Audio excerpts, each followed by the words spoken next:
അവറാച്ചന്റെ രാജി വെച്ചൊഴിഞ്ഞാ പോരെ? മന്ത്രിസഭ പിരിച്ചുവിടേണ്ട വല്ല കാര്യമുണ്ടോ? പോണ പോക്കിലെല്ലാം തൊലയട്ടെ എന്ന് കരുതി കാണും.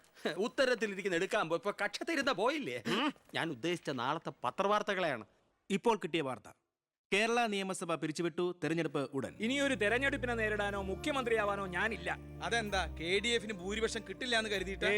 അല്ല, ഒന്നുകൂടി ആലോചിച്ചിട്ട്. ഇല്ലടോ, എനിക്ക് മടുത്തു. വേണ്ട, ഞാൻ നിർബന്ധിക്കുന്നില്ല. അപ്പൊ പിന്നെ അടുത്ത മുഖ്യമന്ത്രി? എന്താ ഇത്ര സംശയം? താൻ തന്നെ. എന്താ? എന്തു പറ്റി? ഒന്നുമില്ല. ഇനി മുഖ്യമന്ത്രി സ്ഥാനത്തേക്ക് പറ്റിയ ഏക നസ്രാണി താൻ മാത്ര. മുഖ്യമന്ത്രി തൊമ്മൻ ചാക്കോ. ഞാനിത് സ്വപ്നത്തിൽ പോലും ആഗ്രഹിച്ചിട്ടില്ല. ഒന്ന് ചുമ്മാ പോടോ. ഞാൻ മാറണമെന്ന് താൻ മനസ്സുകൊണ്ട് ആഗ്രഹിച്ചിട്ടില്ലടോ തനിക്ക് മുഖ്യമന്ത്രി ആവാൻ. ഞാനോ? എന്താ ഈ പറയണേ? Excuse me sir. വാ. എന്തിനാ സാർ എന്നെ അത്യാവശ്യമായിട്ട് വിളിപ്പിച്ചത്? സന്തോഷമുള്ള ഒരു കാര്യം പറയാനാ വിളിപ്പിച്ചത്. പറയട്ടോടോ. തന്നെ ചിറ്റാരിക്കര മണ്ഡലത്തിലെ സ്ഥാനാർത്ഥിയാക്കണമെന്ന എല്ലാവരുടെയും താല്പര്യം. എന്താ? അപ്പൊ അച്ഛൻ? എടോ, മേനോന്റെ പേരിൽ അഴിമതി ആരോപണവും കേസും ഒക്കെ ഉള്ള നിലയ്ക്ക് 8 നിലയിൽ പൊട്ടുമെന്ന കാര്യത്തിൽ സംശയമില്ല. നമ്മുടെ മുന്നണിക്ക് ഭൂരിപക്ഷം കിട്ടുമെന്ന് ഉറപ്പില്ലാത്ത സാഹചര്യത്തിൽ ഒരു സീറ്റ് കളഞ്ഞു കുളിക്കാൻ പറ്റില്ല. താൻ ഒന്നുകൊണ്ടും പേടിക്കണടോ, താൻ ജയിക്കും. വർക്ക് തുടങ്ങിക്കോ. ഒരു MLA ആകണമെന്ന മോഹമൊന്നും ഇതുവരെ ഉണ്ടായിട്ടില്ല. എങ്കിലും പാർട്ടിയുടെ തീരുമാനം ഞാൻ ആദരവോടെ സ്വീകരിക്കുന്നു. All the best. Thank you sir. ജയിച്ച് MLA ആവുമ്പോ എന്നെ മുഖ്യമന്ത്രിയാക്കാൻ കൂടെ നിൽക്കണേ.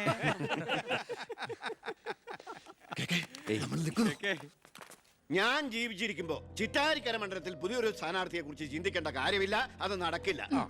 കഴിഞ്ഞ 25 കൊല്ലമായിട്ട് ഞാൻ MLA ആയിരുന്നു, മന്ത്രിയായിരുന്നു. പക്ഷെ ജനത്തിന് ഇപ്പൊ തിരിച്ചറിവ് വന്നു തുടങ്ങി. എന്നെ ഓരോ സീറ്റും വിലപ്പെട്ടതാ. വാശിപ്പുറത്ത് അത് വെറുതെ പാഴാക്കി കളയരുത്. പോടാ അവിടുന്ന്. എനിക്കെതിരെ ഇതിലും വലിയ ആരോപണങ്ങൾ ഉണ്ടായിരുന്ന കാലത്തും കേരളം മുഴുവൻ ജനപക്ഷ തരംഗം ആഞ്ഞടിച്ചിട്ടും വൻ ഭൂരിപക്ഷത്തോടെ വിജയിച്ചവനായി ഈ ബാലഗംഗാധരൻ. ഇന്നിപ്പം പുളിച്ച പൗരധർമ്മം വിളമ്പുന്ന ഈ തൊമ്മിച്ചടക്കം പലരും അന്ന് തോറ്റു തുന്നം പാടി ചരിത്രം മറക്കണം. ഞാൻ തോറ്റത് നിങ്ങളുടെ ഗ്രൂപ്പ് കാലുവായതുകൊണ്ടാണ്. വേറെ ആരും അല്ലല്ലോ മേന്നെ, തന്റെ മകനല്ലേ സ്ഥാനാർത്ഥി. കൊള്ളാം. അവറാച്ചന്റെ 18ാമത്തെ അടവ് കൊള്ളാം. അച്ഛനെതിരായി മകനെ വെച്ച് കളിക്കുക. ഇതേ പിള്ളേര് കളിയല്ല. ജനപക്ഷത്തിന്റെ സ്ഥാനാർത്ഥി നിസാരക്കാരനല്ല. എന്തൊക്കെ പറഞ്ഞാലും മുഖ്യമന്ത്രി രാജിവെക്കുന്ന കാര്യമല്ല. പിന്നെ ചിറ്റാരിക്കര മേനോൻ സാറിന് തന്നെ വേണം. അതൊഴികെ മറ്റെല്ലാ സ്ഥാനാർത്ഥികളെയും നമുക്ക് അംഗീകരിക്കാം. പക്ഷേ മേനോൻ സാറിനെ മാറ്റി നിർത്തിക്കൊണ്ടുള്ള ഒരു ഒത്തുതീർപ്പിനും ഞങ്ങൾ ആരും തയ്യാറില്ല. അതെ, മേനോനെ സ്ഥാനാർത്ഥിയാക്കിക്കൊണ്ടുള്ള ഒരു ഒത്തുതീർപ്പിന് ഞങ്ങൾ നേരല്ല. പാർട്ടി വളർത്തി പോകാൻ നിന്നവരവര്. തെരഞ്ഞെടുപ്പ് പെട്ടെന്ന് വന്നപ്പോ ഇവിടെ തന്നെ കൂടി. ഈ മുന്നണി വിട്ട് എന്നാൽ പൂ വിട്ട് സ്വീകരിക്കും ജനപക്ഷ മുന്നണി. എന്റെ ഗ്രൂപ്പിന് KDF-ൽ കിട്ടുന്നതിനേക്കാൾ കൂടുതൽ സീറ്റ് കിട്ടുകയും ചെയ്യും. ദിവാകര, ഇനി ഇവിടെ നിൽക്കണ്ട, വാടോ പോകാം. അയ്യേ, നിങ്ങൾ ഇവിടെ ഇരിക്കി. ആരെങ്കിലും എന്തെങ്കിലും തമാശ പറഞ്ഞു വെച്ചാൽ അത് കാര്യാക്കുക. ചിറ്റാരിക്കരയിൽ മേനോൻ തന്നെ സ്ഥാനാർത്ഥി. അപ്പം നമ്മൾ ഗ്രൂപ്പെല്ലാം മറന്ന് തെരഞ്ഞെടുപ്പിനെ ഒറ്റക്കെട്ടായി നേരിടുന്നു. ഇനി എല്ലാവരും ഒന്ന് കൈയടിച്ച് പാസാക്കി.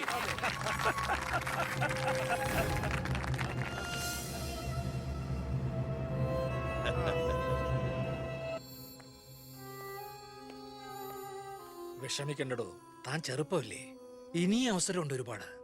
എനിക്കൊരു വിഷമമില്ല സാർ. ഒരു MLA ആകാൻ വേണ്ടി വ്രതം നോറ്റെടുക്കുന്ന ഒരാളല്ല ഞാൻ.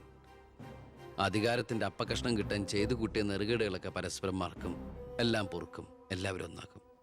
അധികാരം കിട്ടിക്കഴിയുമ്പോൾ പിന്നെയും തമ്മിൽ തെല്ലും പിരിയും. പക്ഷേ കൂടെ നിൽക്കുന്ന എന്നെ പോലുള്ള അണികൾക്ക് അത് ചിലപ്പോൾ ഉൾക്കൊള്ളാൻ കഴിഞ്ഞെന്ന് വരില്ല, എളുപ്പം ദഹിച്ചെന്ന് വരില്ല. വരട്ടെ സാർ.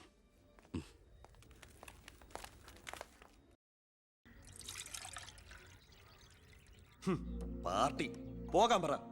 അവരവരുടെ സീറ്റ് നിലനിർത്താൻ വേണ്ടി എല്ലാം മറന്ന് അവരൊന്നായി. തന്തയ്ക്ക് പറക്കാത്ത വർക്കം. ഈ നാറിയ രാഷ്ട്രീയ വ്യവസ്ഥയാണ് എതിർക്കേണ്ടതും പൊളിക്കേണ്ടതും. ഞങ്ങളുടെ ഒരു അഭിപ്രായം പറയട്ടെ, നീ സ്വതന്ത്രനായിട്ട് മത്സരിക്കണം. ശക്തമായ 2 മുന്നണികൾക്കെതിരെ മത്സരിക്കാനോ? എന്നിട്ട് കെട്ടിവെച്ച കാശിന് എവിടെ പോകും? ജയിക്കാൻ വേണ്ടിട്ടല്ല, പിന്നെ യൂത്തിന്റെ പ്രതിഷേധം അറിയിക്കാനാ. എന്നാലും അച്ഛനെതിരായിട്ടല്ല, അച്ഛന്റെ രാഷ്ട്രീയ നയങ്ങൾക്കെതിരായിട്ടാണെന്ന് എപ്പോഴും നീ പറയാറില്ലേ, അതുകൊണ്ടാ. പോലീസുകാർക്ക് രാഷ്ട്രീയം പാടില്ലെന്നാ. എങ്കിലും ഒന്ന് പറയാം, ഞാൻ ഇവരുടെ അഭിപ്രായത്തോട് പൂർണ്ണമായി യോജിക്കുന്നു. എന്താടോ, മത്സരിച്ചുകൂടെ? അധികാരമില്ലാതെ താൻ ഇവിടെ കിടന്ന് വിളിച്ചു കൂവിയിട്ടും പോരാടിയിട്ടും ഇവിടെ ഒരു മാറ്റവും സംഭവിക്കാൻ പോകുന്നില്ല. തന്നെ പോലെ സാമൂഹ്യ ബോധവും നിശ്ചയദാർഢ്യവും തന്റെ ഉള്ളതിന് മുമ്പിൽ നെഞ്ചു വിരിച്ചെന്ന് സല്യൂട്ട് ചെയ്തിട്ട് ഒരൊറ്റ ദിവസമെങ്കിലും അന്തസ്സോടെ ജോലി ചെയ്യണമെന്ന് ആഗ്രഹം ഉണ്ടോ? പിന്നെ ഈ ജയവും പരാജയവും ഒക്കെ നമ്മൾ ദൈവത്തിന് വിടുന്നു. 1000 വോട്ടേ തനിക്ക് കിട്ടിയുള്ളൂവെങ്കിലും ആ 1000 പേരും തന്റെ ഒപ്പമാ. തന്റെ നേതൃത്വം അംഗീകരിച്ചവരാ. അത് മതിയടോ. സാർ ഞാൻ വേണ്ട, താൻ ഒന്നും പറയണ്ട. ഇത് ഞങ്ങളുടെ തീരുമാനം. അനുസരിക്കണം. ഞങ്ങളുണ്ട് കൂടെ.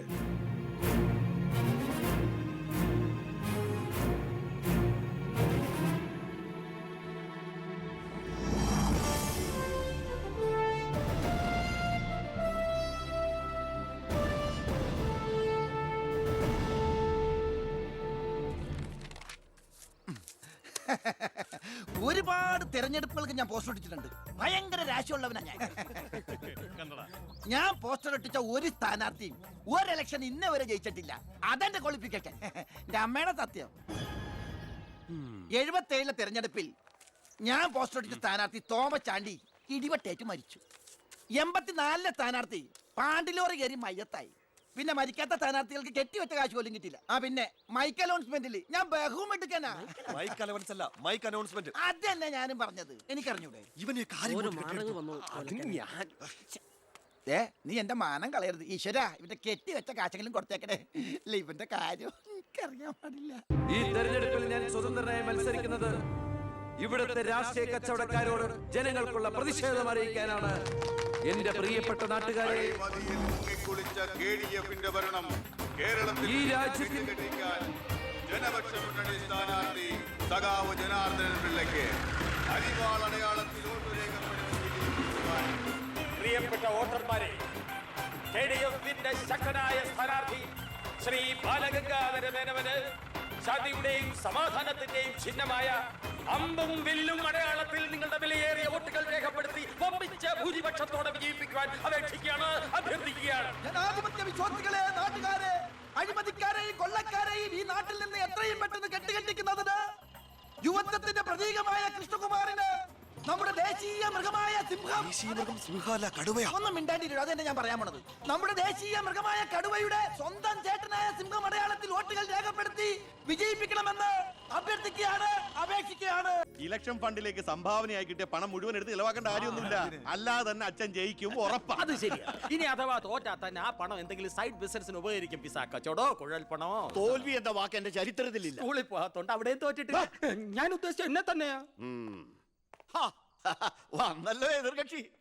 അയ്യോ, ദേ അങ്ങോട്ട് കൊടുക്കടി. വോട്ട് ചോദിച്ച് തെണ്ടി തെറിഞ്ഞ് ക്ഷീണിച്ചു വന്നിരിക്കുക. കുടുംബത്തിന് മാനക്കേടുണ്ടാക്കാനും പത്രക്കാർക്ക് കഥകൾ ഉണ്ടാക്കാനും കോമാളി വേഷം കിട്ടി ഇറങ്ങിയിരിക്കുക. സംശയമുണ്ടോ? കഷ്ടാൽ കഷ്ടം. അച്ഛനെ കിട്ടേണ്ട കുറച്ച് വോട്ടുകൾ പിടിക്കുമായിരിക്കും, എന്നിട്ട് ജയിക്കൂ. അതുമില്ല. അതുകൊണ്ട് ആർക്കാ നേട്ടം? ജനപക്ഷ മുന്നണിക്ക്. യവൻ കാരണം ആർക്കും ഒരു ഗുണം കിട്ടില്ല. ഇവനൊക്കെ ആര് വോട്ട് കൊടുക്കാനാ? ഈ കുടുംബത്തിന് പോലും ഒരു വോട്ട് കിട്ടിവിടാനൊക്കെ. ഇവിടുന്ന് ഒരു വോട്ട് എനിക്ക് ഉറപ്പുണ്ട്. എന്റെ അമ്മയുടെ അല്ലമ്മേ. അമ്മയുടെ വോട്ട് ചോദിക്കാൻ വന്നേക്കണം. വോട്ട് ചോദിക്കാൻ വന്ന മകനെ ആട്ടിപ്പായിക്കണ്ടായിരുന്നു.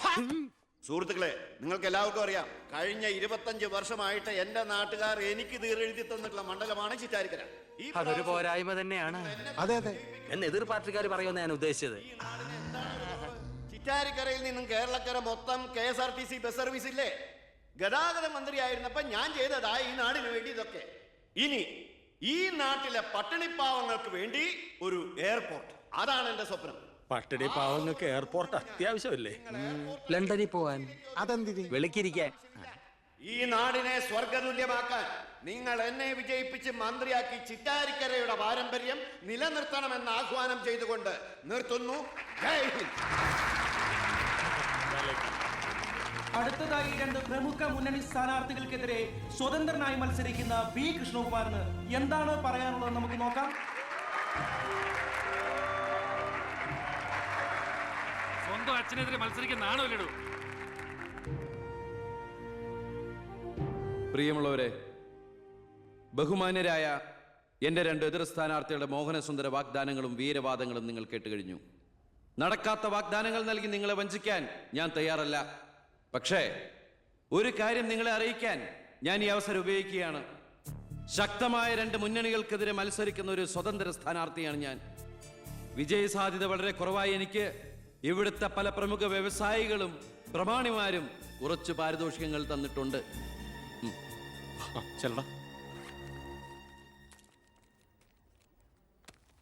ഇത് 5 ലക്ഷം രൂപയുണ്ട്. നമ്മുടെ മുന്നിലിരിക്കുന്ന നന്മ നിറഞ്ഞ ശ്രീ ചാണ്ടിച്ചൻ സംഭാവനയായി തന്നതാണ് ഈ തുക. അതെ അതെ അതെ അതെ ഇത് 3 ലക്ഷം വ്യവസായ പ്രമുഖൻ കോശിയുടെ വക. ഇത് 2 ലക്ഷം അബ്കാരി നമ്പീശന്റെ വക. ഇത് 1 ലക്ഷം കോൺട്രാക്ടർ സരസന്റെ വക. വിജയ സാധ്യത ഒട്ടുമില്ലാത്ത എനിക്ക് ഇത്രയൊക്കെ കിട്ടിയിട്ടുണ്ടെങ്കിൽ വിജയത്തിന്റെ തൊട്ടടുത്ത് നിൽക്കുന്ന എന്റെ എതിർ സ്ഥാനാർത്ഥികൾക്ക് എത്രയൊക്കെ കിട്ടി കാണും. ഈ ചിറ്റാരിക്കരയുടെ അഭിമാനമായ സന്മനസ്സുള്ള ചാണ്ടിച്ചൻ പറയണം, താങ്കൾ എത്ര രൂപ സംഭാവനയായിട്ട് കൊടുത്തു എന്ന്. ആ നല്ല മനസ്സ് ജനങ്ങളൊക്കെ ഒന്ന് അറിയട്ടെ എന്ന്. കയ്യിൽ ജനാർദ്ദനം പിള്ളക്ക് 10 ലക്ഷം, മേനോൻ സാറിന് 20 ലക്ഷം അല്ലേ? സത്യമാണ്, നുണ പറയല്ല. പണം പിടിച്ചോ. Thank you Chandichan. കർത്താവ് തരുന്നു, ഞാനത് കൈനീട്ടി വാങ്ങിക്കുന്നു.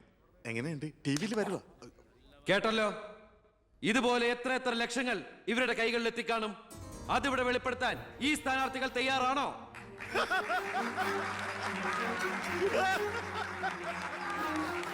ബഹുമാന്യരെ, ഈ പണം കൊണ്ട് എന്റെ പോസ്റ്ററുകൾ അച്ചടിച്ച് ഈ മണ്ഡലം മുഴുവൻ ഒട്ടിക്കാം, ബാനറുകൾ കെട്ടാം, വോട്ടുകൾ വിലയ്ക്ക് വാങ്ങാം. പക്ഷേ ഞാനത് ചെയ്യില്ല. 25 കൊല്ലമായിട്ട് നിങ്ങൾ ജയിപ്പിച്ചു വിടുന്ന ശ്രീ ബാലഗംഗാധര മേനോന്റെ മണ്ഡലത്തിലെ ജനറൽ ഹോസ്പിറ്റലിൽ ഒരു ആംബുലൻസ് ഉണ്ടോ? അത്യാവശ്യ സൗകര്യങ്ങളുണ്ടോ? പ്രിയമുള്ളവരെ, ചാണ്ടിച്ചൻ നന്ദി 5 ലക്ഷം രൂപ ഇവിടുത്തെ ജനറൽ ഹോസ്പിറ്റലിന് ആംബുലൻസിനും മറ്റുള്ള സൗകര്യങ്ങൾക്കും വേണ്ടി ചാണ്ടിച്ചന്റെ പേരിൽ ഞാനിത് ഇന്ത്യ വിഷൻ ഏൽപ്പിച്ചുകൊള്ളുന്നു. ഞാൻ സമ്മതിക്കൂല. സുഹൃത്തുക്കളെ, ബാക്കിയുള്ള ഈ തുക പാവപ്പെട്ട കുട്ടികളുടെ പഠിപ്പിനും ഭക്ഷണത്തിനും അതുപോലെ ആരോരുമില്ലാത്ത വൃദ്ധജനങ്ങളുടെ സൗജന്യ ചികിത്സയ്ക്കുമായി ഈ തുക തന്ന ആളുകളുടെ പേരിൽ തന്നെ ഞാനിത് ഇന്ത്യ വിഷന് കൈമാറുന്നു. ജയ് ഹിന്ദ്.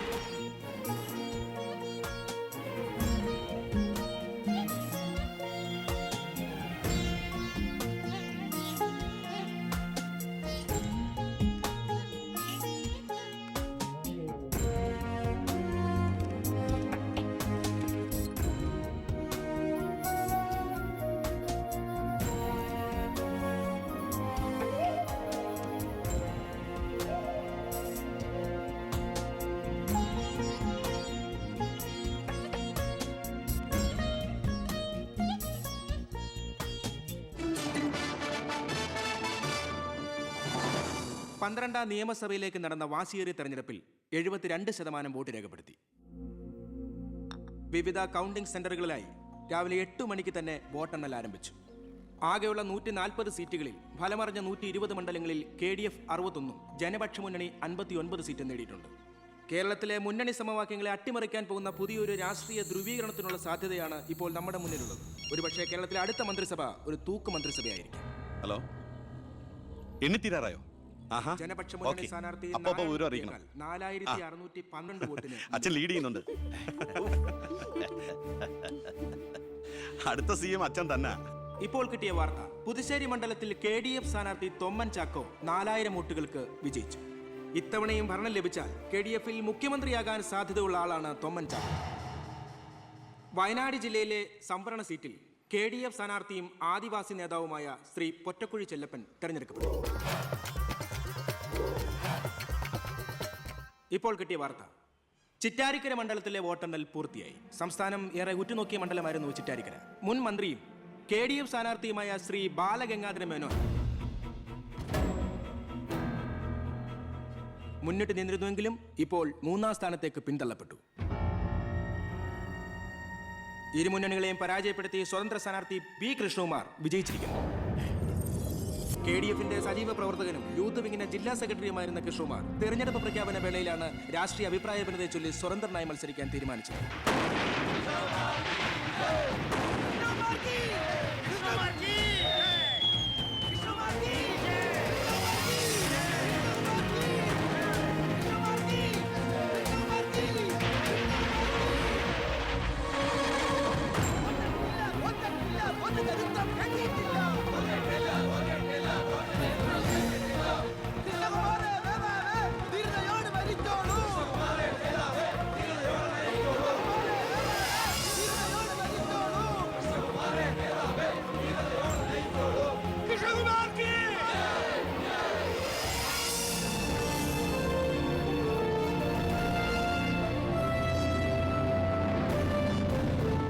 നമസ്കാരം. പ്രധാന വാർത്തകൾ. തെരഞ്ഞെടുപ്പ് ഫലം പൂർത്തിയായപ്പോൾ വ്യക്തമായ ഭൂരിപക്ഷം ആർക്കും ലഭിക്കാത്തതിനാൽ കേരള രാഷ്ട്രീയം അനിശ്ചിതത്വത്തിൽ. ഇരു മുന്നണികളും സജീവ ചർച്ചയിലാണ്. കഴിഞ്ഞ തവണ 100 സീറ്റ് നേടിയ മുന്നണിയാ, ഇത്തവണ അത് 70 സീറ്റിൽ ഒതുങ്ങി. അത് നിങ്ങളുടെ ഭരണത്തിന്റെ നേട്ടാ. അത് നിങ്ങൾ കാലുവാരി കൊണ്ട് സംഭവിച്ചതാ. ഇങ്ങനെ പരസ്പരം പഴിയാരാതെ ഇനി എന്ത് വേണമെന്നാണ് ആലോചിക്കേണ്ടത്. എന്തൊക്കെ പറഞ്ഞാലും മുഖ്യമന്ത്രി രാജിവെക്കണം. രാജിവെക്കാൻ ഇവിടെ ആരും മുഖ്യമന്ത്രി ആയിട്ടില്ലടോ. നമുക്ക് ഇവിടെ ഭരിക്കാൻ പറ്റുമെന്ന് ഒരു തീരുമാനമായിട്ടില്ല. എന്തായാലും 69 സീറ്റ് വെച്ച് പ്രതിപക്ഷത്തിന് മന്ത്രിസഭ ഉണ്ടാക്കാൻ പറ്റില്ല. പക്ഷേ കൃഷ്ണകുമാർ നമ്മളോടൊപ്പം നിന്നാലേ നമുക്ക് ഭരിക്കാൻ പറ്റൂ. എന്നാലേ 71 തികയൂ. കൃഷ്ണകുമാർ അതിന് തയ്യാറാവോ? സീറ്റ് കൊടുക്കാത്തതിന്റെ ദേഷ്യം കാണില്ലേ? ഞാൻ ഇതിനെക്കുറിച്ച് അവനോടൊന്ന് സംസാരിച്ചു. അവൻ ഇങ്ങോട്ടൊന്ന് വരാമെന്ന അർത്ഥസമ്മതം മൂളിയിട്ടുമുണ്ട്. മേനോൻ മത്സരിക്കണ്ട, മോൻ മത്സരിച്ചാ മതിയെന്ന് ഈ മേനോനോട് ഞാൻ 100 വട്ടം പറഞ്ഞതാ. താ കേട്ടില്ല. അതെന്റെ രാഷ്ട്രീയ തന്ത്രം. നിന്റെ മകനെ നിർത്തിയിരുന്നെങ്കിൽ പ്രതിപക്ഷം പറയും മക്കൾ രാഷ്ട്രീയമെന്ന്. അച്ഛന്റെ പിൻബലമില്ലാതെ മക്കൾ സ്വയം വളരണം. അവനത് തെളിയിച്ചു. അതിനുവേണ്ടിയാ ഞാൻ എതിർത്തത്. വരണം വരണം വരണം.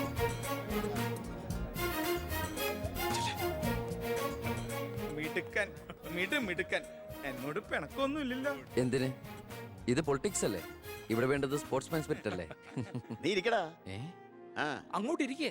വേണ്ട സാർ. കൃഷ്ണകുമാറിന്റെ പിന്തുണ ഞങ്ങൾക്ക് പ്രതീക്ഷിക്കാമല്ലോ അല്ലേ?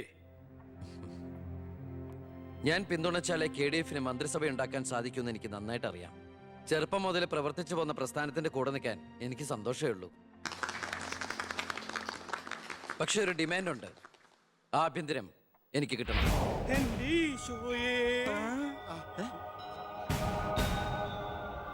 ഞാൻ ആ കാര്യം പറയാനിരിക്കായിരുന്നു. Home minister ആകാനോ? അത് നടപ്പില്ല. മന്ത്രി ആകണമെങ്കിലേ വകുപ്പിനെ കുറിച്ച് അറിയണം, പ്രവൃത്തി വരികയോ വേണം. ആരതൊക്കെ പഠിച്ചിട്ട് ഇവിടെ മന്ത്രിയാണത്? ദിവാരേട്ടൻ ഗതാഗത മന്ത്രിയായിട്ട് ഇരുന്നിട്ടില്ലേ? പണ്ടങ്ങോ ബസ്സിൽ കയറിയതാണോ പ്രവൃത്തി പരിചയം? വണ്ടി ഓടിക്കാൻ അറിയോ ദിവാരേട്ടന്? വേണ്ട. ആക്സിലേറ്റർ ക്ലച്ചും ബ്രേക്കും തിരിച്ചറിയോ? ഇല്ല. ദായിരിക്കണേ കിഴിപ്പുള്ളി സാറ്. പണ്ട് വിദ്യുച്ഛക്തി വകുപ്പ് കൈകാര്യം ചെയ്തിരുന്ന ആളല്ലേ? ഒന്ന് ചോദിച്ചോട്ടെ, ഈ വിദ്യുച്ഛക്തി എങ്ങനെ ഉണ്ടാക്കുന്നേ? അത് വെള്ളത്തിന്ന് ആണോ? പിന്നെന്താ വെള്ളത്തിൽ തൊട്ട ഷോക്ക് അടിക്കാത്ത? അതൊക്കെ എന്തിനാ നമ്മൾ അറിയുന്നേ? സ്വിച്ച് ഇട്ടാ കറണ്ട് വരുന്നുണ്ടോ? അത് മാത്രം അറിഞ്ഞാ മതി. അതറിയില്ല. യവൻ പറയുന്നതിലും കാര്യമുണ്ടെന്നേ. പിന്നെന്താ ഷോക്ക് അടിക്കാത്ത? നമ്മളെന്തിനാ വല്ലവന്റെ കാര്യം ആലോചിച്ച് തല ഉണ്ടാക്കുന്നേ? ഏതൊരു ജോലിക്കുണ്ട് യോഗ്യത ടെസ്റ്റ്. സത്യത്തിൽ മന്ത്രിയാകാനും വേണം ഒരു പരീക്ഷ. ഈ IAS IPS ഒക്കെ പോലെ IIPS, Indian institute of political science, അത് പഠിക്കണം. അല്ലെങ്കിൽ വേണ്ട. മിനിമം യോഗ്യത 10ാം ക്ലാസ് പാസ്സാവണമെന്ന് പറഞ്ഞാ ഇവിടെ ഇരിക്കുന്ന പലരും ഓടിപ്പോണ്ടി വരും. ഈ തെരഞ്ഞെടുപ്പ് എന്ന് പറയണത് തന്നെ ഒരു പരീക്ഷയാ. ആ പരീക്ഷ പാസ്സായവർക്ക് മാത്രമേ മന്ത്രിയാവാൻ പറ്റൂ. അതൊരു പരീക്ഷയല്ല സാറേ, പരീക്ഷണമാണ്. ഇവനെങ്കിലും ശരിയാവോ എന്നുള്ള ജനങ്ങളുടെ പരീക്ഷണം.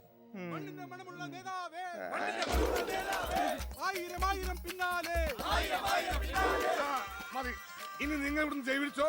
ഞാൻ പറയാതെ ആരും നിർത്തരുത്. മണമുള്ള നേതാവേ, ആയിരം ആയിരം പിന്നാലെ. എന്തിനാ ഇങ്ങനെ ഓരോന്നിനെ സൃഷ്ടിക്കണേ? അപ്പൊ സാറേ, എന്റെ കക്ഷി മത്സരിച്ച 3 സീറ്റിലും ഞങ്ങൾ വിജയം കണ്ടെത്തി കഴിഞ്ഞു. ഇവരുന്ന മന്ത്രിസഭയിൽ ആഭ്യന്തരം തന്നെ പിടിക്കാനാണ് എന്റെ തീരുമാനം. എങ്കിലും ഞാൻ ഇറങ്ങാണ്. അയ്യോ പോകല്ലേ, നമുക്ക് ചർച്ച ചെയ്യാം. എന്റെ തീരുമാനത്തിൽ മാറ്റൂല. ഇല്ലെങ്കിൽ വീണ്ടും ഒരു ഇലക്ഷൻ നേരിടാൻ അല്ല, തയ്യാറല്ല. ഞാൻ പറയുന്നു കേക്ക്. തിരക്ക് വേണ്ട. നിങ്ങൾ സമയമെടുത്ത് ആലോചിച്ചിട്ട് മതി. അവൻ പറഞ്ഞതിൽ ഒരു തെറ്റുമില്ല. ആഭ്യന്തരം അവന് തന്നെ കൊടുക്കണം. ആഭ്യന്തരം വിട്ടിട്ട് കാലിരിക്കില്ല. അഭ്യന്തരം എന്ന് പറയാൻ തനിക്ക് എന്ത് യോഗ്യതയാണോ ഉള്ളത്? മന്ത്രിസഭ ഉണ്ടാക്കാൻ അവൻ വേണം. കൃഷ്ണകുമാർ തനിക്കറിയോ? എന്നെ ഒന്നുകൂടെ വന്നേ. അവൻ പിണങ്ങി പോയതാണോ? കാര്യം കാണാൻ കഴുതക്കാരും പിടിക്കണം. ഞാൻ ആരുടെ കാല് പിടിക്കണം പറഞ്ഞേ? തന്റെ കാല് പിടിക്കണോ? തന്റെ മോന്റെ കാല് പിടിക്കണോ? ഞാൻ ആരുടെയും പിടിക്കാൻ തയ്യാറാ. ഒന്നുകൂടെ ആലോചിച്ചിട്ട് പോരെ പക്വതയില്ലാത്ത ഒരുത്തന്റെ കയ്യിൽ ആഭ്യന്തരം കൊടുക്കാൻ. അവന്റെ പിറകിൽ ഞാനില്ലടോ. അവനെ മുന്നിൽ നിർത്തി ഞാൻ ഭരിക്കും. ആരൊക്കെ എന്തൊക്കെ പറഞ്ഞാലും ആഭ്യന്തരം ഞാൻ വിട്ടു തരില്ല. തനിക്ക് കൈയിട്ട് വരാൻ പറ്റിയ ഒരു വകുപ്പ് തന്നാ പോരെ? തരാം. എങ്കിൽ വനം മതി. നമുക്ക് സാവധാനം വെളുപ്പിച്ചെടുക്കാം. അതിന് യോഗ്യതയിലൊന്നും മാത്രം ആരും പറയരുത്. കാരണം ഞാൻ കാടിന്റെ മകനാണ്. കൃഷ്ണകുമാറായ ഞാൻ നിയമം വഴി സ്ഥാപിതമായ ഭാരതത്തിന്റെ ഭരണഘടനയോട് ഒരു മന്ത്രി എന്ന നിലയിൽ എന്റെ കർത്തവ്യങ്ങൾ വിശ്വസ്തയോടെ മനസാക്ഷിയെ മുൻനിർത്തി നിർവഹിക്കുമെന്നും B. കൃഷ്ണകുമാർ ആഭ്യന്തരമന്ത്രിയായി സത്യപ്രതിജ്ഞ ചെയ്ത് അധികാരമേറ്റു. ഗവർണർ നരേന്ദ്ര ഷെറാവത്ത് സത്യവാചകം ചൊല്ലിക്കൊടുത്തു. തൊമ്മൻ ചാക്കോ മന്ത്രിസഭയിലെ ഏറ്റവും പ്രായം കുറഞ്ഞ മന്ത്രിയാണ്